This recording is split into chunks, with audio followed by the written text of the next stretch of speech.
கோப்பத்தை சுருளுக்கு என்ன மருந்து பாவிக்கிறோம்? கோப்பத்தை சுருளுக்கு மருந்து நாங்கள் அதுக்கு அடிக்க பார்த்தா அது பிடிக்கல. எந்த மருந்தும் அடிக்க தேவையில்லை. கூடுதலாக கட்டுறதுக்காக உங்களுக்கு விலைகள் அதிகமாக இல்லை அதே விலை தான். அப்போ நீங்கள் இப்போ இப்படி கட்டுறால உங்களுக்கு நட்டம் இல்லையா? நட்டம் தான். என்ன செய்கிற மக்களும் சாப்பிடட்டும் இல்லைலாம் நல்ல விஷயம் என்ன அதுதான் வாடிக்கையாளர்களும் நன்மை அடையணும். வணக்கம் நண்பர்களே, இன்றைக்கு நாங்கள் நேர்காணலுக்காக வந்திருக்கிறோம். கழுதாவளையின் ஒரு சிரேஷ்ட விவசாயி குமார்போடி சகுனம் அவர்களுடைய தோட்டத்துக்கு வந்திருக்கிறோம். இந்த மிளகாய் செய்கை பற்றியும் மிளகாய் செய்கையில் ஏற்படுகின்ற சிரமங்கள், நோய்கள், அதுக்கான தீர்வுகள் பற்றியும் அனுபவம் மிக்க ஒரு விவசாயியிடம் நாங்கள் கேட்டு தெரிஞ்சு கொள்வது ஒரு சிறந்த விடயம். அதனால் நாங்கள் எங்களுக்கு ஏற்படுகின்ற பல சந்தேகங்களை சகுனமத்தான்கிட்ட இருந்து நாங்கள் இன்றைக்கு கேட்டுக்கொள்வோம். இந்த வீடியோவை பார்க்குற நீங்கள் இந்த வீடியோவில் வார விடயங்கள் சம்பந்தமாக உங்களுக்கு மேலதிகமான தகவல் அல்லது விவசாயம் சம்பந்தப்பட்ட ஏதாவது சந்தேகங்கள் ஏற்பட்டால் அந்த சந்தேகங்களை கட்டாயம் இந்த கொமெண்டில் தெரிவிங்க. அப்போ நாங்கள் பார்த்துட்டு அதுக்கான பதில்களை நானும் எனக்கு தெரிஞ்ச வரையில் பதில்களை உங்களுக்கு தாரத்துக்கு முயற்சி எடுக்கிறோம். அது மட்டும் இல்லாமலுக்கு எங்களோட யூடியூப் சேனலை பார்க்குற நீங்கள் கட்டாயம் சப்ஸ்கிரைப் பண்ணிக்கொள்ளுங்க. அப்போ தான் நாங்கள் போடுற வீடியோக்கள் ஒவ்வொன்றும் உங்களுக்கு நேரடியாக உங்களுக்கு பார்க்கக்கூடிய மாதிரி இருக்கும். வணக்கம். அதாண்ட பேர் எனக்கு தெரிஞ்சிருந்தாலும் நம்மளோட நண்பர்களுக்காக உங்களோட பேர் ஒருக்கா சொல்லுங்கள் தான். கட்டாயம். குமார்போடி சகுனநாதன். இவ்வளவு நிறைய மிளகாய் செடி தான் வச்சிருக்கிறீங்க. மிளகாய் செடி என்ன இனம் மிளகாய் செடியாக தான் வச்சிருக்கீங்க? எல்லாம் பீஸ்1 தான். எத்தனை மிளகாய் கன்றுகள் இதுக்குள்ளே வச்சிருக்கிறீங்க? 7000 கன்று. இப்போ இது நடுகை செஞ்சு இப்போ எத்தனை நாள்? இப்போ ஒரு 2 மாதம். இப்போ நீங்கள் இந்த மிளகாய் செடிகளை நடுகை செய்கிறதுக்கு இந்த நிலத்தை என்ன மாதிரியாக தான் நீங்கள் பண்படுத்தல் வேலைகள் செஞ்சு? களையெல்லாம் புல்லெல்லாம் பிடுங்கி எடுத்துட்டு திரும்ப உழவடிக்கி போட்டு திரும்ப எரு போட்டு உழவடிக்கி போட்டு நாட்டி இருக்கும். 2 உழவு அடிச்சு 2 உழவு அடிச்சு எருவ நிலத்தில் ஏற்கனவே போட்டாச்சு போட்டு நாட்டுங்க. இப்போ 2 மாதம் ஆகுது. 2 மாதம் ஆகுது. இப்போ இதிலேருந்து மிளகாய் ஆயிரத்துக்கு இன்னும் எவ்வளோ நாள் போகணும்? இப்போ 1-2 கண்ணி பிஞ்சு தெரியுது. 5 தெரியுது மச்சான். பிஞ்சு காய் இருக்குது என்ன? 15-20 நாளையால் காயாயிலாம். அப்போ இந்த மிளகாய் செய்ய நீங்கள் எவ்வளவு காலமாக செய்கிறீங்களா? நான் வெளியிலேயும் போயிட்டு வந்தேன். நான் ஒரு 2-3 வருஷம் போயிருந்தேன். நான் இப்போ ஒரு 6-7 வருஷம் இருக்கும். 5 பிறகு தொடர்ந்து செஞ்சு வரேன். ஒரு 10 வருஷம் கூட 10 வருஷ அனுபவம். அதுக்கு வெளியில் போகிறதுக்கு முதலும் செய்தேன். நான் 90ஆம் ஆண்டு செய்கிறேன். அப்போ ஒரு நீண்ட கால அனுபவம் இருக்கும் என்ன மிளகாய் செய்யல. அப்போ நீங்கள் விவசாயம் செய்ய ஆரம்பித்த காலத்திலேருந்து இந்த பீஸ்1 தான் செய்து கொண்டு இருக்கலாம்? பீஸ்1 தான் செய்து கொண்டு. ஏன் இந்த பீஸ்1 விட வேறு இனமெல்லாம் இருக்குது தானே நிறைய? அந்த இனத்தை நான் உடனே இலைப்புள்ளி விழுந்து காய்க்கிற விதம் எல்லாம் குறையுது. காய்க்கிற விதம் மரமெல்லாம் இலையெல்லாம் கொட்டுப்பட்டு போகுது. அந்த மரம் நாட்டி பார்த்தேன். சரி வரல. இப்போ இந்த மிளகாய் செடியை பார்த்தாலும் நாங்கள் இப்போ இந்த இலைப்புள்ளி வந்திருக்கு. இதை விட மோசமாக தான் அந்த கொச்சிக்கு அந்த இனத்துக்கு வருது. இப்போ இந்த மழைக்கு பிறகு தான் இந்த இலைப்புள்ளி கூடுதலாக வந்திருக்கு. இப்போ இந்த இலைப்புள்ளியை கட்டுப்படுத்துறதுக்கு என்ன மருந்து பாவிச்ச நீங்கள்? மாஸ்டல் அதுவும் அடிக்க நான் இந்த அன்ரோகோலும் சேர்த்து அடிச்சது பிறகு கொஞ்சம் பரவாயில்ல. இப்போ கட்டுப்பட்ட மாதிரி ஒரு 100க்கு 50% கட்டுப்பட்ட மாதிரி முழுமையாக கட்டுப்படும். என்ன திரும்ப இன்னொரு அடிச்சா கட்டுப்படும் நினைக்கிறோம். பசலையும் கிட்ட போடணும். இப்போ நடுகை பண்ணினதுலேருந்து இப்போ எவ்வளவு செலவு வந்திருக்கும் உங்களுக்கு? இப்போ இந்த 7000 மிளகாய் செடிக்கும் இப்போ கிட்டத்தட்ட 1.5 கிட்ட வந்திருக்கும். இப்போ 1.5 லட்சம் வந்திருக்கும். என்ன இப்போ இதை காய் ஆயிர வரைக்கும் எவ்வளவு செலவு வரும்? 2 லட்சம் ரூபா வந்து செலவாகும். அதுக்கப்புறம் நாங்கள் இதிலேருந்து வருமானம் எடுக்க ஆரம்பிக்கலாம். என்ன இப்போ மார்க்கெட்டில் இந்த பீஸ்1 மிளகாயிர விலை எவ்வளோ போகுது? நேற்று 650-700 சொன்னாங்க. ஃபேஸ்புக் பார்க்கல சொன்னது. இப்போ இந்த காலநிலைக்கு இந்த சீசனில் போகிற விலை சரியாது? இந்த விலை போகிறது கொஞ்சம் பரவாயில்ல. இதை விட குறைய போனால் கட்டுப்படியாகாது. இப்போ என்னன்னா எங்களோட பிரதேசத்தில் எங்கே பார்த்தாலும் மிளகாய் செடியாக இப்போ எல்லாரும் அறுவடை செய்ய வர நேரத்தில் இன்னும் விளைச்சரிவுகள் ஏற்படும். விளைச்சரிவு ஏற்படும். இப்போ நீங்கள் இப்போ இதில் செலவழிக்க இந்த 2 லட்சம் ரூபாயையும் இப்போ அறுவடை செய்கிறேன்டா எத்தனை பறியல் காயில் நீங்கள் இப்போ எடுக்கக்கூடிய மாதிரி இருக்கும்? இப்போ கிட்டத்தட்ட 7,000 கொஞ்சம் இந்த விலைக்கு ஆயிரம்னா 2-3 பறிகளோட எடுத்துக்கலாம். இப்போ இந்த மிளகாய் செடி வந்து PC1 வந்து தான் உண்மையிலே எவ்வளவு காலத்துக்கு நின்று இது காய்க்கும்? இப்போ இந்த கடல் இந்த சுனாமி வந்தது பிறகு உப்பு தண்ணி பிறகு ஒரு 5 மாதம் தான் 5-6 மாதம் தான் காய ஆயிலாமா? இல்லை மொத்தமே நாட்டியே 5 மாதம் தான் இருக்குமா? 6 மாதம் ஆயிலாம் அப்படி இருக்கும் என்ன? இப்போ சுனாமி வர முதல் கடல் தண்ணி வர முதல் எவ்வளோ? அது இந்த நாடத்தை தைக்கி தான் நாங்கள் கொஞ்சம் விடுறோம். ஒரு வருஷத்துக்கு இருக்கும் என்ன? கூடிய அறுவடையெல்லாம் எடுக்கலாம் என்ன? இப்போ மிளகாயை தவிர வேறு எதுவும் பயிர்கள் செய்கிற நீங்களோ? நான் வெங்காயம் நாட்டுறேன். இந்த 2-3 வருஷம் கூடிய வெங்காயம் நாட்டில் கையில் கொஞ்சம் காசும் போடும். அப்படியானே?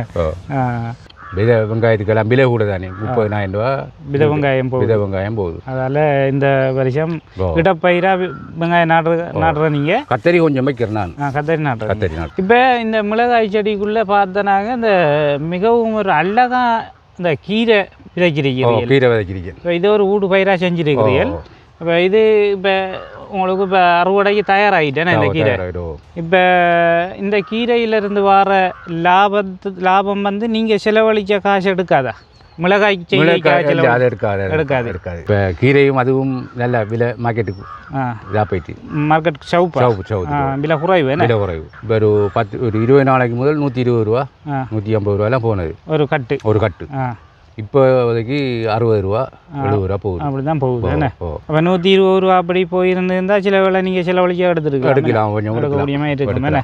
இப்போ உங்களோட தோட்டத்தை பார்த்ததில் தான் நிறைய கீரை விதைச்சிருக்கிறீர்கள். இந்த கீரை விதையெல்லாம் அங்கே எடுத்த நீங்கள்? நான் இதுக்குள்ளேயே கீரை ஒலிம்பி வந்து அதிலே எடுத்தேன். நீங்களே எடுத்து வச்சிருந்த விதை தான், வெளியிலேருந்து வாங்க? இல்லை. இப்போ இன்னும் இருக்கா உங்கள்கிட்ட? யாரும் நம்மட தெரிஞ்ச இப்போ வீடியோ பார்க்குற யாரும் ஃபோன் பண்ணி கேட்டால் கொடுக்கக்கூடிய மாதிரி இருக்கு? கடையில் நான் கடையில் கொடுத்துருக்கேன். அந்த பேர் கடையில் கொடுத்து வச்சிருக்கிறீர்கள். அவங்க யாரும் தொடர்பு கொண்டு கேட்டால் நம்ம கொடுக்கலாம். மிளகாய் செடியில் தான் வந்து இந்த இலப்புள்ளி வந்திருக்குது.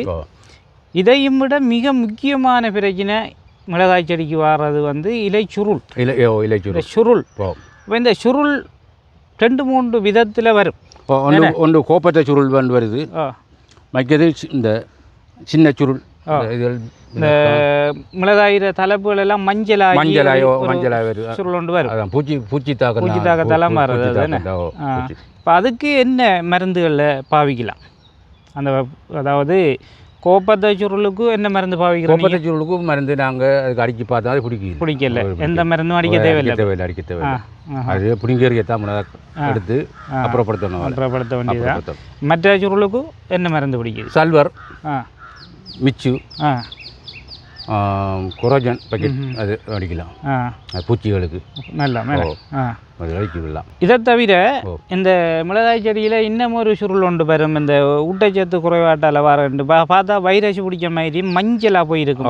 அதுக்கு அதை கட்டுப்படுத்துறதுக்கு என்ன மருந்து பாவிக்கிறோம்? நாங்கள் யூரியா கொஞ்சம் அடிக்கடி பாவிக்கிறோம். நாங்கள் யூரியா அப்படி நிலத்தில் போட்டு விடுறோம். நிலத்திலேயும் போடுற யூரியா டாங்கில் போட்டு கரைச்சி அடிக்கிறோம். தனி யூரியா மட்டும்தானா? தனி யூரியா மெச்சுக்குரோப்பும் பசல் எண்ணெய் சொல்கிறது அதை கலந்து அடிக்கிறோம் நீங்கள். அப்போ அது அடித்தா கட்டுப்படும். கொஞ்சம் கட்டுப்படுது மேலே. இப்போ நீங்கள் யூரியா போட்டு அடிக்கிறீங்கன்னு அது வந்து 16 லிட்டர் டேங்குக்கு வந்து எவ்வளவு கிலோ கணக்காக போடுறோம் நீங்கள்? இல்லை எதுவும் அளந்து போடுறதா? அந்த படிக்கு தானே டேங்கிற படி.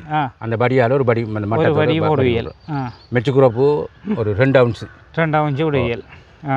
மிச்சு 1 அவுன்ஸ் விட்டு சல்வரம் சேர்த்தோட சல்வர் எவ்வளோ விடுவியல்? அதுவும் ஒரு படி விட்டு ஒரு படி விட்டு எத்தனை நாளைக்கு ஒரு தரம் அடிக்கணும்? அதுக்கு ஒரு 15 நாளைக்குள்ளே நாங்கள் அடிப்போம். 2 கிட்டக்கிட்டால 15 நாளைக்குள்ளே 2 தரம் அடிப்போம். 2 தரம் அடிப்போம். 2 தரம் அடித்தா ஓரளவுக்கு அது கட்டுப்படும்.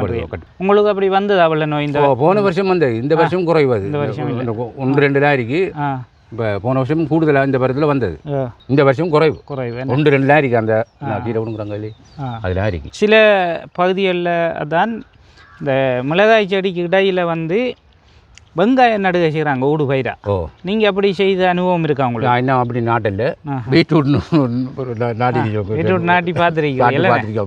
வார வருஷம் நாட்டுறேன். சரி வந்தால் வார வருஷம் நடுவியல். ஓ இப்போ நாட்டி பார்த்துருக்கேன் வார வருஷம் நாட்டுவோமே. இப்போ நாட்டி பார்த்துருக்கீங்க? ரயில் பார்த்துருக்கேன். ஓ பீட்ரூட் நாட்டி பார்த்துருக்குறீங்க இல்லைண்ணே? அப்போ இந்த இவ்வளவு பீட்ரூட் நாட்டுக்கிழமை எங்கே எடுத்த நீங்கள்? இது கொஞ்சம் எடுத்துருக்கீங்க? ஒரு ஆள் நாட்டின வெட்ட எடுத்துகிட்டு வந்து நான் நாட்டி பார்த்துருக்கேன். இந்த பூமியில் சரி வருமானு பார்க்குறது. வேர்க்கரையா இந்த பூமியில் கொஞ்சம் கூடுதலாக இருக்குது என்ன? இப்போ நாட்டி பார்த்துருக்கி.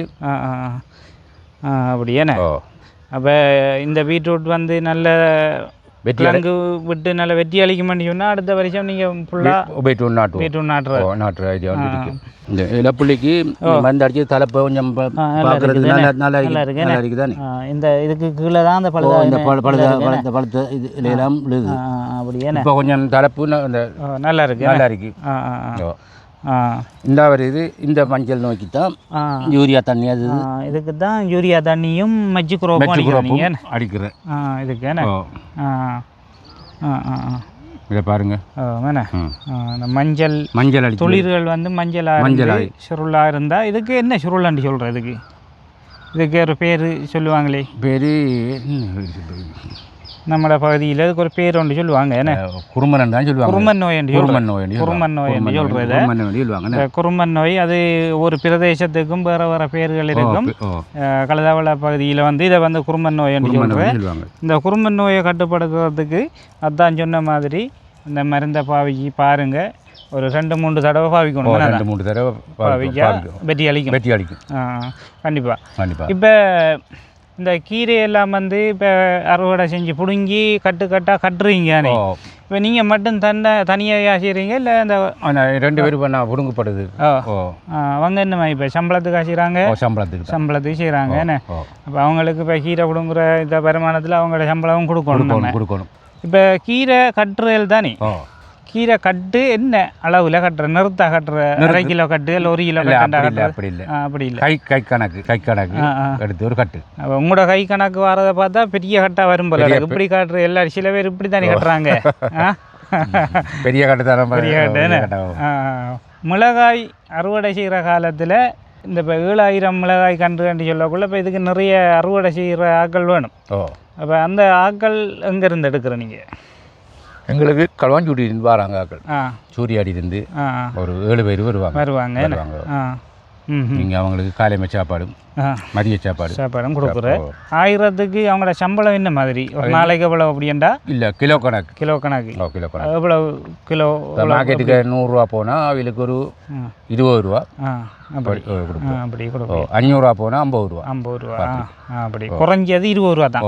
நாங்கள் மார்க்கெட்டில் வாங்குகிற கீரை கட்டு வந்து ஒரு சாதாரணமாக ஒரு 4-5 பேர் இருக்கிற குடும்பத்துக்கு வந்து 2 கட்டு வாங்கணும். ஆனால் அத்தாண்ட கீரை கட்டு வந்து கொஞ்சம் பாருங்கள், கையால் ஒரு கை வந்து இந்த விரல் வந்து அரைவாசியிலான இன்னைக்கு கீரை கட்டில் 2 கையையும் வச்சா தான் அதாண்ட கீரை கட்டுக்கு பிடிக்கக்கூடிய அளவுக்கு இருக்கு. அப்போ இப்படியான கீரை கட்டு அண்டி சொன்னால் அதை வாங்குகிற வாடிக்கையாளர்களுக்கு உண்மையிலே ஒரு நல்ல லாபகரமாக லாபகரம். ஏன்னா நம்ம கீரை கட்டு வாங்கினா இவ்வளவு தான் இருக்கும். 3 கட்டு கொண்டு நமக்கு சமைக்கிறோம்டா. இது ஒரு கட்டு வடிவா போதும். அப்போ நீங்கள் கூடுதலாக கட்டுறதுக்காக உங்களுக்கு விலைகள் அதிகமாக அதே விலை தான். அப்போ நீங்கள் இப்போ இப்படி கட்டுறதால உங்களுக்கு நட்டம் இல்லையா? நட்டம் தான். என்ன செய்கிற மக்களும் சாப்பிடட்டும் இல்லைலாம் நல்ல விஷயம். என்ன அதுதான் வாடிக்கையாளர்களும் நன்மை அடையணும். நம்ம மட்டும் வருமானத்தை எடுக்கிற விஷயம் இல்லை, எல்லாரும் மக்களும் சாப்பிடணும். இது நஞ்சு அடிக்காத கீரை. நஞ்சு அடிக்கல, மருந்து அடிக்கல, வெறும் யூரியா மட்டும் அடிக்கிறீங்க. யூரியா மட்டும்தான் போட்டுருக்கீங்க. இப்போ வளர்ச்சிக்கு தேவையான நைதரசன் மட்டும்தான் கொடுத்துருக்கிறாரு. அதுதான் வந்து இந்த கீரைக்கு இதுவரைக்கும் நஞ்சு பாவிக்கல. உண்மையாக ஒரு அழகாயும் இருக்குது. என்ன உண்மையில் இந்த கீரை கட்டை பார்க்குற நேரம் ஒரு சந்தோஷமாக இருக்காது தான். அவ்வளோ பெரிய கட்டாக இருக்குது. இப்போ நீங்கள் இந்த கட்டாக கட்டி எங்கே நான் மார்க்கெட்டுக்காக கொண்டு கொடுக்குறேன்? நீங்கள் இது இப்போ சம்மாந்துறைக்கு போகுது. நீங்கள் காலையில் கொண்டு போகிறேன்? இல்லை, வியாபாரி வந்து எடுத்துகிட்டு போகிறாங்க. வியாபாரி வந்து எடுக்கணும். காலையில் வியாபாரம் இப்போ வந்து எடுத்துகிட்டு போயிடுவார். என்ன அப்போ இந்த கீரை கட்டை பார்த்துட்டு வேறு யாரும் வியாபாரி மாதிரி உங்களை தொடர்பு கொண்டு கீரை கேட்டால் நீங்கள் கொடுக்கக்கூடிய அளவுக்கு இருக்கும்? கொடுக்கலாம் என்ன கொடுக்கலாம். இதே நேரத்தில் எங்களோட ஊருக்குள்ளே அல்லது அயல் கிராமங்கள்லேருந்து சமையலுக்காக கீரை வந்து உங்கள்கிட்ட கேட்டால் நீங்கள் அவங்களுக்கு கொடுக்கக்கூடிய மாதிரி இருக்கும். பிடிங்க முடிகிறதுக்குள்ளே வந்தால் கொடுக்கலாம். இன்னொரு மாதத்துக்குள்ளே இந்த கீரை எடுக்கலாம். மர திரும்ப எடுக்கிற கஷ்டம். ஏன் இந்த கீரை பிடிங்க முடிய திரும்ப நீங்கள் கீரை போடையில கொச்சி நிழல் விழுந்து கொச்சிர நிழல் வந்தால் கீரை புறவு ஆரோக்கியமாக வளராது. இது இந்த அடி கருப்பாக இருக்குது. இதில் கருப்பு வரக்கூடாது. இதுக்கு நாங்கள் ஓரியஸ் பாவிக்கணும். ஓரியஸ் தான் பாவிக்கணும். நான் இன்னும் அடிக்கல. இப்போ இவ்வளவு வளர்ந்ததுக்கு பிறகு செத்தா இப்போ இந்த இடத்த நிரப்புறதுக்கு இப்போ நம்ம கண்டு என்ன செய்கிறதா? கண்டு பக்கத்துல இருந்து அரிக்கி நெருக்கமாக இருக்கு. அதில் இந்த கண்டு வெட்டின அரிச்ச கண்டுகளை பிடுங்கி நட்டுதான் அப்படியே பையா தூக்கி இங்கே வைக்கணும். அப்படி கல்லி அப்படி மண்ணோட வைக்கிறீங்கல்ல? வைங்களம் என்ன கையோட பார்ப்போம் எப்படி நாட்டுறேன் ஒரு பார்க்கட்டுமே என்ன விவசாய நண்பர்கள் பார்க்கத்தானி வேணும். கட்டாயம் பார்க்கணும். இப்படி முதல் மடுவு கல்லணும். பெரிய மடுவாக கல்லணும். வேணும் அங்கே மண்ணோட இருந்து தூக்கிட்டு வருவீங்க. மண்ணோட இருந்து தூக்கிட்டு வரணும். இங்கே பாருங்க இந்த கண்டு எடுக்கு. சும்மா நம்ம நாட்டு மடையில் பிடுங்குற மாதிரி எப்படி கொண்டு வைக்கலாது? அப்படி வைக்கலாது. ஏன்னா பெருத்துட்டு கண்டு பெருத்துட்டு தானே. இப்படி எடுத்தா ஒரு பிரச்சனையும் இல்லை. நாளைக்கு வதங்க மாட்டாங்க. 2 நாளைக்கு கொஞ்சம் லேசாக வதங்குவார். இப்படி வச்சுட்டா அப்போ இது பிடுங்கி நாட்டினாக்கா மதிய தண்ணி எல்லாம் அடிக்க தேவையில்லை. எப்படி நாட்டினா என்ன அடிக்க தேவையில்லை. 1-2 கண்டு தானே. அப்போ ஒரு தண்ணி அடிக்கிட்டா போதும். அப்போ எப்படியான நோய் வந்துருக்கின்றதுக்காக இப்போ நீங்கள் இப்போ என்ன ஒரு அடிக்க தேவையில்லையா? அதுக்கு அடிக்கணும். கீரையெல்லாம் பிடிங்கி போட்டு தான் அடிப்பீங்க. பிடிங்கி போட்டு தான் அடிக்கணும். கீரைக்கு வச்சு அடிக்கலாது. கீரைக்கு அடித்தாலும் இந்த கீரை சுருள் காய்க்கிற பருவத்தில் இப்படி வந்து செத்தா மனத்தா வந்தானே. காய்க்கக்குள்ளே செத்தா இன்னும் மனத்தா வரும். இந்த 7000 கொச்சி நாட்டிருக்கிற இந்த வளவுக்குள்ளே சென்ற வருடம் நீங்கள் மிளகாயை வச்சிருந்த நீங்கள் ஆகக்கூடியது ஒரு பருகில் எத்தனை கிலோ ஆஞ்சிருப்பேன்? 1200 கிலோவா ஆஞ்சிருக்கு. 1200 கிலோ ஆஞ்சிருப்பேன் என்ன? போன வருடம் கொச்சி இருந்ததுக்கும் இந்த வருடம் இந்த கொச்சி இருக்கிறதுக்கும் உங்களுக்கு என்ன வித்தியாசம் இருக்கு? போன வருஷம் இருந்ததுக்கு இந்த வருஷம் சவுப்பு கொஞ்சம். இந்த வருஷம் சவுப்பா இருக்கு. இல்லாட்டி அதே கண்டு மாதிரி இருக்கும். இந்த பக்கம் நல்லா இருக்குது. இந்த பக்கம் இருக்க மாதிரி இருக்கும். இந்த இருக்கிற மாதிரி இருப்பாங்க எல்லாம். இது கொஞ்சம் இந்த சவுப்பா இருக்கு. கண்டு சவுப்பா இருக்கு. வேர்க்கரையான் இருந்தது. வேர்க்கரையான் மிளகாய் செடியை தாக்குற ஒரு பிரதான நோய் உண்டு. வேர்க்கரையானை கட்டுப்படுத்துறதுக்கு என்ன மருந்து பாவிக்க நீங்கள்? அதுக்கு நாங்கள் நீர் கொஞ்சம் பாவிக்கிறாங்க. நீர் கொஞ்சம் எல்லாரும் வரைகிறாங்க. இந்த கோழி எரு அது நல்லா கோழி எரு தான் அதுவும் போடணும். கொஞ்சம் போடணும்னு சொல்கிறாங்க. இந்த கோழி எரு எடுக்கிற கஷ்டமாக இருக்குது. மாட்டேரு தான் இருக்குது. கோழி எரு போட்டாலும் கோழி எருவும் போட்டு அந்த நீரும் கொஞ்சம் போட்டால் கொஞ்சம் குறைக்கலாம் சொல்கிறாங்க. ஏன்னா வேறு இதுக்கண்டு ரசாயன மருந்துகள் ஒன்றும் இல்லையா? ஒன்றும் இதுக்கு இல்லை. என்ன வேலம்பூர்வ விளம்பரம் பாவிக்கிறதுக்கு என்ன மாதிரி நல்ல கட்டுப்படுது? அது நான் அடிக்கல இன்னும். ஆனால் அடிச்சாக்க சொல்கிறாங்க பிடிக்கிறாங்க. வேர்க்கரையானுக்கு இது நாள் போயிட்டு நான் நாட்டி அப்போ கடையில் கேட்டேன்னா அந்த எண்ணெய் இல்லை இப்போ வரலையாமட்டாங்க. அப்போ தைப்புறக்கத்தான் வருமாண்டாங்க. இப்போ வந்திருக்காங்க கடையில். அப்போ அடிக்கல கண்டும் பெருத்துட்டாங்க. காய்கறி வந்துட்டாங்க. இந்த காய் கிடக்கு என்ன மிஞ்சி. அது அன்னைக்கு இப்போ உங்களோட பயிர் செய்கிற நிலைமை தான் வந்து கடல் ஓரத்தில் இருக்குது. நான் பார்த்தா தெரியுது கடல் தெரியுது. இப்போ நாங்கள் இந்த கடலோரத்தில் விவசாயம் செய்கிற விவசாயிகள் வந்து ஒரு பிரதான பிரச்சனை ஒன்று எதிர்நோக்குறவங்க கடல் காற்று உப்பு காற்று அடிக்கிறது. உங்களுக்கு அந்த மாதிரி பாதிப்புகள் காற்று அடிக்கிறதான கொஞ்சம் இந்த வெட்டையால் கொஞ்சம் மரம் பத்தையில் அது மரங்கள் இருக்கிறதால கொஞ்சம் சவுக்கு இருக்கிறதால கொஞ்சம் பாதிப்பு குறைவு. இந்த மூலையால் அடிச்சு வரக்குள்ள நான் அந்த மட்டை கட்டி ஓலை மட்டை கட்டியிருக்கேன். அதுக்கு தான் கட்டினீங்க? அதுக்கு தான் கட்டினேன். போன வருஷம் உப்பு காற்று அடிச்சு ஃபுல்லாக இலையெல்லாம் கொட்டுப்பட்டது. இந்த வருஷம் காற்று அடிக்கிறது தான் அந்த மறைப்பு கண்ணத்தால் கொஞ்சம் தாக்கு பிடிக்கிட்டோம். இந்த சவுக்கு மரம் இருக்கிறதால ஓரளவுக்கு உங்களுக்கு காற்றுக்கு பிரச்சனை இல்லை. ஆனால் இந்த சவுக்கு மரத்தில் இருக்கிற சவுக்கு விதைகள் வந்து இங்கே முளைக்கிற இல்லையா முளைக்குது அப்போ அதை என்ன செய்கிறேன் நீங்கள் பிடுங்கி விட்றாங்க பிடுங்கி விட்றா அதை நாங்கள் பிடுங்கி அரம் சவுக்கு கண்டுகள் தேவைன்னு கேட்குறாங்களுக்கு 100 200 அல்ல 1000 500 அப்படி விற்கல அதை விற்கிறதுக்கு அப்படி ஓடர் இல்லை வரல உடர் வாரத்துக்கு நீங்கள் கண்டு வச்சிருந்தா தானே உடர் வரும் பக்கெட் போடுறதில் கவனிக்கிறது நான் பார்த்தேன்னா அதுல எல்லாம் நிறைய முளைச்சிருக்கு ஆயிரக்கணக்குக்கு மேலே முளைச்சிருக்கு என்ன இந்த சவுக்கு கண்டுகள் இந்த பாருங்க அதாண்ட தோட்டத்தில் வந்து இதில் 3 கண்டு இருக்குது அதாண்ட தோட்டத்துக்கு கிட்டத்தட்ட லட்சக்கணக்கான சவுக்கு கண்டுகள் முளைச்சிருக்குது இப்படியான சவுக்கு கண்டுகள் நீங்கள் அதை பக்கெட் பண்ணி கொடுக்கக்கூடிய வசதி இருக்கா கொடுக்கலாம் ஆர்டர் பண்ணால் கொடுப்பீங்க கொடுக்கலாம் இதுக்கு முதல்ல அப்படி கொடுத்துருக்கீங்களோ ஒரு 500 கண்டு கொடுத்துருக்கீங்க போன வருஷம் கொடுக்க நீங்கள் அப்பண்டா சவுக்கு கன்றுகள் தேவையான ஆக்கள்